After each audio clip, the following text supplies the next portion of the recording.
Welcome back. You're with me, Sai Manish, on the Late Night News. Now, a group of eminent global leaders have criticized the Sri Lankan government, saying that the marginalization of ethnic minority Tamils was not being addressed.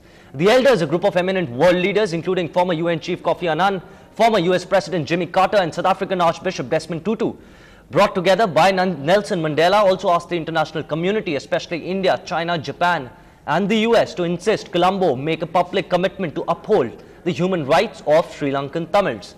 In fact, the former UN chief said, and I quote him here, "There's been a deafening global silence in response to Sri Lanka's actions, especially from its most influential friends.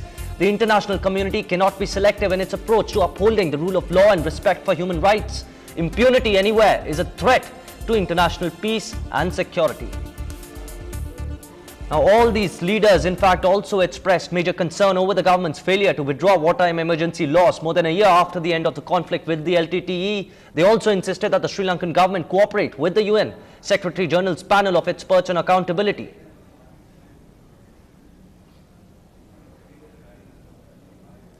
Now, people in India used to fly abroad for medical treatment because the country lacked facilities. But that attitude has changed so much today. Recently, an American businessman, in fact, came down to India, becoming the first US national to have a heart transplant, that too in Chennai. 65-year-old Ronald Lima is not only the first US citizen, but also the oldest to undergo a heart transplant in India. Lima suffered a heart attack in January last year. Doctors in the US said he hardly had a year to live, but a private hospital in Chennai gave him a second life.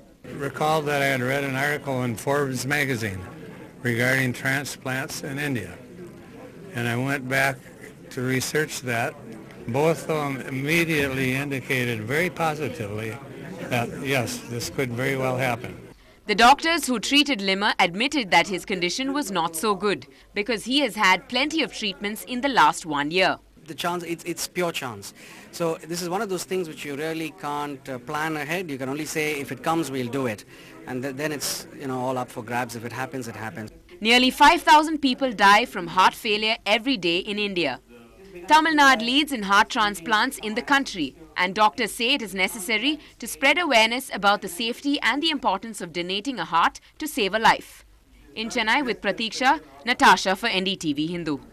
Now, another bizarre story, this time in Uttar Pradesh. The family of a former Maharaja has lost its inheritance. The Maharaja had moved to Pakistan after independence and his property had been declared enemy property.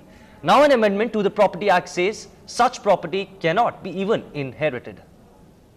Raja Mahmudabad's inheritance taken over by the government. Royal properties across Uttar Pradesh and Uttaranchal estimated at 30,000 crores. महामहिम राष्ट्रपति महोदय द्वारा एक अध्यादेश पारित हुआ है जिसके तहत ये प्रॉपर्टी पुनः सब संपत्ति के रूप में निहित मानी गई हैं, उसी के कंप्लायंस में कब्जा लिया गया है. The properties include the Butler Palace in Lucknow, almost half of the Hazratganj market in the city and the Metropole Heritage Hotel in Nainital. The Raja had inherited these properties from his father. But in 1965, after his father became a citizen of Pakistan, they were declared enemy property. A long legal battle ensued with the state, and in 2005, the Supreme Court restored the inheritance to him. Now a presidential ordinance has made a change in the Property Act, which says any establishment once declared enemy property cannot be inherited. And the Raja, after decades of legal battles, has once again been dispossessed. With Kamal Khan in Lucknow, Anand Zanane for NDTV. Well, certainly not good news for the Maharaja. 30,000 crores down the drain just because he is in Pakistan. Now, Tamil Nadu is one of the few states which hosts two major hockey tournaments, the MCC Murugappa and the Syed Memorial Hockey Tournament.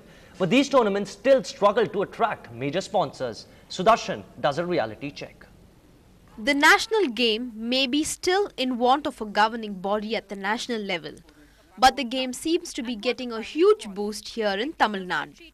Just a month after the visual enthroller, the MCC Murugappa tournament, Chennai is all set to host the second edition of the Syed Memorial Hockey Tournament on the 6th of this month at the Radhakrishnan Stadium. Due to the huge success last year, from the game point of it, the quality of the game, as well as the spectators' point of it, and the press coverage we have received last time, it was a tremendous boost for us.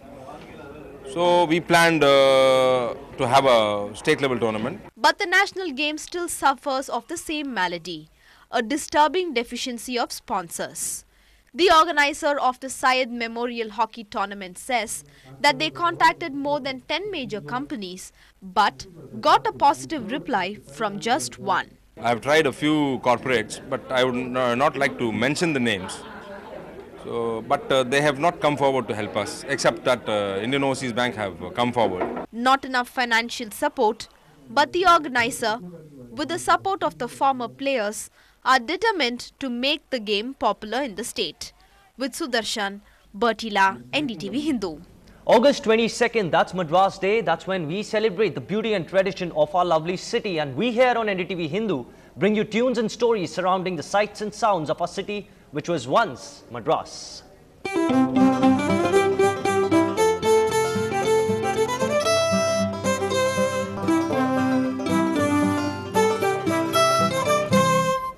Well, folk and film songs to rock and reggae is the trend now. Every Tamil hit song now has a Ghana number. So what is the charm of Ghana and how did it find its way into the movies?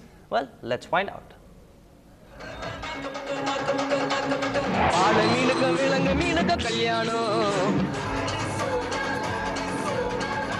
From the urban slums, the tunes have grabbed the attention of some of the most celebrated composers and raised to the top of the charts. Many of Tamil cinema's super hit songs are heavily influenced by Ghana music. We thought it's faded out. Deva sir made it very big. Ghana is one kind of Ghana Tapangut is very famous in parties. You have a Ghana night, you have a Tapangut night in all disco centers also, discotheques also.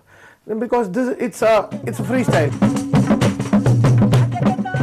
Ghana Pata and Dapankutu were born in the narrow bylanes of North Madras. Ghana, or urban folk music, is a creation of the working class. They are tunes with a strong rhythm and a strong social message, fast-paced with their own history.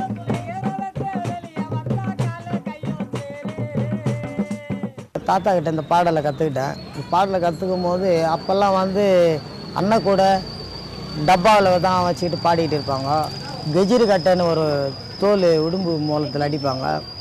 அப்புறம் பல ஐட்டங்க வச்சு வாசிப்பாங்க. இப்பத்தி காலத்துக்கு வந்து dholak, tabla, keyboard, கெஜிரு கட்டை, இன்னும் timing இதை போல் பல வாத்தியம் இருக்குது.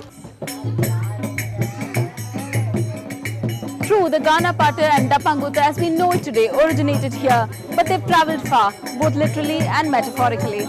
While Ghana music is flourishing, generating millions in revenue, the original creators of the music remain stuck in poverty. படிக்கிறாங்க, படிச்சு முன்னேறலாம். நான் படிக்கல, 5ஆம் கிளாஸ் படிச்சேமா. 5ஆம் கிளாஸ் படிச்சு இப்போ கல்வி படிக்கலன்ட்டு நான் முடிக்கிறேன். எனக்கு 1000 பாட்டுக்கு மேலே தெரியும். 1000 பாட்டு தெரிஞ்சாலும் போஜனத்துக்கு வழி இல்லை. சென்னை சூப்பர் கிங்ஸ்க்கு பெரிய விசில் அடிங்க. As Ghana and Dapankutu are identified with Chennai, hopefully, as it evolves, its creators are also expected to develop with it and get the recognition they deserve. With Sagairaj, Nithila, NDTV Hindu. Whistle podu. Well, so ladies and gentlemen, in the run-up to Madras Day, we will bring you special reports of the parts of Chennai, different parts of Chennai, of course.